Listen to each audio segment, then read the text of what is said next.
నువ్వు అదంతా ఒక పెద్ద సమస్యగా అనుకోవద్దు. అది కూడా వాడి విషయంలో. నువ్వు రూమ్లోకి వెళ్ళి తలుపు వేసుకున్న తర్వాత వాడన్నీ మర్చిపోయి ఉంటాడు. వాడి గురించి నాకు తెలీదా ఏంటి? కానీ ఇది ప్రతిసారి జరిగేలా అనిపించడం లేదు. కానీ ఈసారి నన్ను నేనే కంట్రోల్ చేసుకోలేకపోయాను. వచ్చిన టెన్షన్లో ఏది పడితే అది వాగేశాను. వాడు చాలా బాధపడి ఉంటాడు కదా. ఎవరు చెప్పారు? వాడప్పటి నుంచి అంతే. వాడికి నచ్చిన వాళ్ళు వాడిని ఎంత కోప్పెట్టినా, ఎన్నిసార్లు గొడవపడినా వాడికి వాళ్ళ మీద కోపం రాదు. నేను మా అమ్మ ఎంత తిడతామో తెలుసా?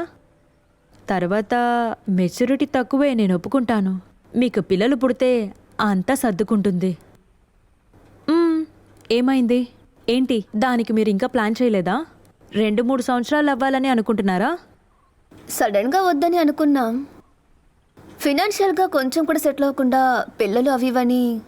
అది మాత్రమే కాకుండా పేరెంటింగ్ చాలా ఈజీ అయిన విషయం కాదు కదా.